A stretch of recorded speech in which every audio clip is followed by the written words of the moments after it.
And Alison Sargent joins me in the studio. Good to see you, Alison. Hi, Delano. You're starting out in the UK, where there is one man on the front of all the front pages.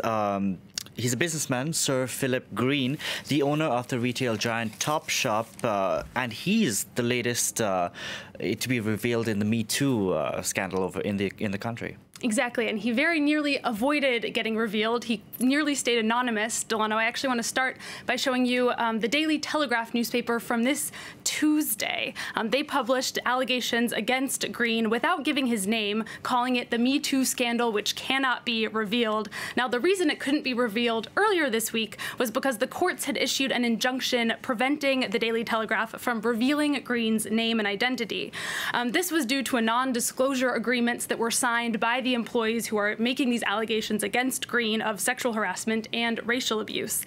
Everything, though, changed yesterday when a member of the House of Lords, Lord Peter Hayne of the Labour Party, he decided to use his parliamentary privilege and reveal Green's name. He said he felt it was in the public interest. Well, this freed up the Daily Telegraph and all other papers to publish his name and photo, which is what all of them are doing today. The press, actually, it should be said, seems quite pleased that the court's gag order, as the Telegraph had been characterizing it, has really been thwarted. Green is now on all of the front pages. Metro, one of the free street papers, has chosen actually a topless photo of him there on their front page to sort of add to this embarrassment. Meanwhile, the tabloid The Sun shows Green alongside the original man of Me Too fame. This is, of course, Harvey Weinstein, who they say is a pal of his. Now, Green has denied the claims, and it's raised the question of whether or not members of Parliament have the right to defy these gag orders. Right, because not everyone is going to agree with this decision of this House of Lords member to go forward and reveal Green's name. The Guardian writes that this affair really highlights the issue of parliamentary privilege, which gives lawmakers added protection for their free speech. And the Guardian quotes a head judge who said, "Look, we need to think whether it's a good idea for our lawmakers to be flouting a court order just because they disagree with it."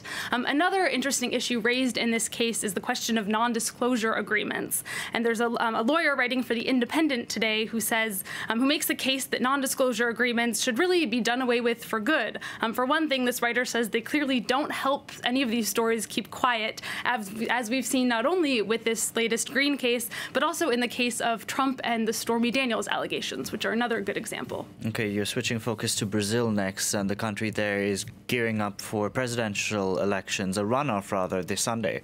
Right, and many papers are focused on the latest polls, which show that the race is getting closer and closer between the two candidates. Left-wing candidate Fernando Haddad is gaining on the far-right frontrunner Jair Bolsonaro. Still, for many, though, Bolsonaro's victory is really a foregone conclusion. And there's a cartoon from the Folha de Sao Paulo paper, which welcomes readers today to Bolsolandia, or Bolsonaro land, basically. They warn that it is a land free from opponents, because seeing those guards, we can imagine what happens to those opponents. Still, for many of Bolsonaro's opponents, rather, are making themselves heard in the international press today. The New York Times actually has a front-page op-ed by the Brazilian musician Caetano Veloso. He compares Bolsonaro to the country's former military dictatorship, a dictatorship that he himself was imprisoned by in the 1960s, along with other artists and intellectuals. Meanwhile, a number of figures from Brazilian and international society have signed an op-ed that's running in several papers today, including in The Guardian. You can read it here in Libération. Noam Chomsky, Naomi Klein, and French politician Benoît Hamon are among those who have signed it. This piece says Bolsonaro's victory would not only be, we'll see what happens, would not only be a threat to democracy in Brazil, but also a threat to the entire world. Clearly a very divisive election there indeed. And now the front page of this week's Time magazine. Wait, also divisive. Another divisive topic. To have you guys take a look at it. This is about the topic of guns in America, so one of the most divisive topics in the U.S. The magazine has partnered with the French artist JR for this cover. He photographed 245 Americans representing a wide range of feelings and opinions about guns, and then put them all together into this image. This mural will now be traveling to museums around the U.S., and where the museums will be hosting discussions about gun control as we see this mural. It's worth noting also, Delano, that this is not the first time Time magazine has tackled guns with the help of an artist. Roy Lichtenstein, as you can see in this cover behind me, he designed a Time magazine cover back in 1968, which is a year that saw the shootings of both Bobby Kennedy and Martin Luther King. So another very divisive year over gun violence. Very powerful images there. And finally, from you, Alison, you're ending on a spooky note. Halloween is, after all, around the corner. A creepy discovery has been made by some construction workers in the state of Georgia. What did they find? That's right, Tom. They were knocking down a wall and they found, get this, 1,000 human teeth. Yeah, a photo of the discovery was posted to Facebook. You can see it here. It is pretty creepy. There's somewhat of an explanation for this. Apparently, the building's first tenants in the 1900s, one of them was a dentist.